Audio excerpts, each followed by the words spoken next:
Vous savez, la campagne est annoncée pour janvier, mais il y a déjà des éléments de pré-campagne.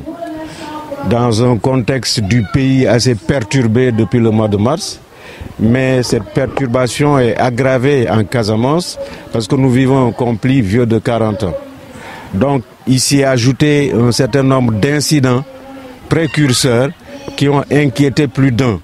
On ne pouvait pas rester les bras croisés parce qu'il fallait anticiper quand on a des bribes et quand on se dit que ça risque d'être encore plus grave lorsque la véritable campagne sera là et installée, il faut envisager des actions et des actions en urgence. C'est la raison essentielle pour laquelle il a été élaboré un projet qui globalement a comme objectif de contribuer à faire en sorte qu'on ait un climat apaisé dans le cadre de ces élections-là. Ce projet a été conçu, financé par l'appui d'un certain nombre de bailleurs, mais la plateforme et les OSC qui l'ont conçu se sont fait accompagner par des personnes ressources et cela a abouti à la mise en place de ce qu'on a appelé un comité scientifique. Comité scientifique qui a élaboré la note conceptuelle, qui a élaboré et validé un plan d'action, et plan d'action dans lequel il y a eu le déroulement d'un certain nombre d'activités. Cette activité d'aujourd'hui, c'est l'activité phare, mais elle a été précédée par des prises de contact à tous les niveaux et par rapport à tous les acteurs, autorités administratives, autorités politiques, chefs coutumiers et religieux, acteurs de la société civile, femmes et jeunes, de partis politiques ou pas. On a fait une espèce de cartographie de l'ensemble de ces acteurs dans la région de Ziguinchor et personnellement, le comité scientifique s'est déplacé et a échangé avec eux. Pour renforcer cela, le projet a offert un renforcement de capacité, une formation sur le code électoral où justement sont invités ces partis politiques à travers leurs membres. Cela s'est très bien passé. Et l'impression qu'on a eue à ce niveau-là, c'est que les acteurs ont apprécié parce qu'il y a des éléments qui leur ont permis de mieux comprendre quel est le processus, quelles sont les lois et les règlements, qu'est-ce qu'il faut faire, qu'est-ce qu'il ne faut pas faire, pour éviter qu'on agisse surtout dans l'erreur. Ensuite, il y a eu un volet média avec énormément de support, mais d'intervention également, à la fois radio-télévisuelle.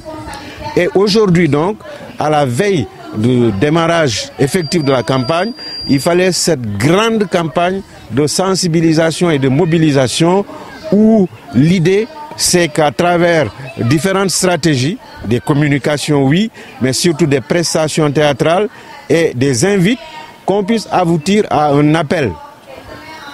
solennel, parce que souvent on pense que le danger principalement viendrait soit de Dakar, soit de Ziguinchor. Un appel que Ziguinchor puisse conserver sa tradition républicaine, sa tradition de démocratie, sa tradition d'un commun vouloir de vie commune. Parce que c'est à Ziguinchor où on trouve des cimetières où il y a toutes les religions, c'est à Ziguinchor où on trouve cette intégration sociale au-delà des barrières, au-delà des religions et au-delà des ethnies. Cela est important et normalement cela ne devrait pas se passer chez nous. Nous avons pris la décision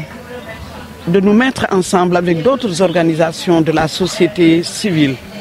pour élaborer ce projet campagne de sensibilisation pour des élections apaisées en Casamance.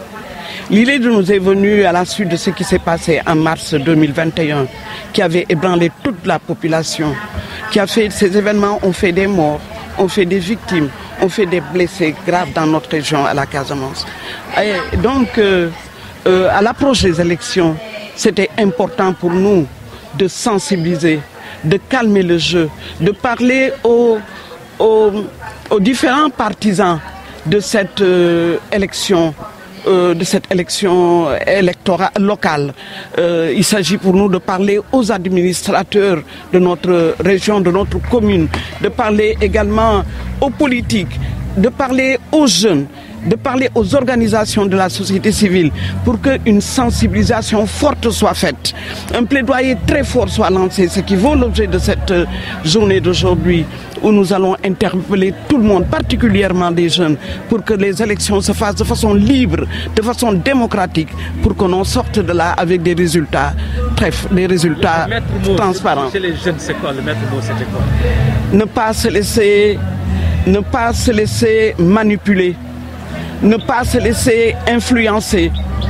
que des jeunes qui sont l'espoir de notre pays, le Sénégal, l'espoir de nos familles, que ces jeunes soient des responsables, qu'ils aillent aux élections, qu'ils n'y laissent pas leur vie et que demain ils puissent conduire les destinées de notre pays et de notre pays, le Sénégal.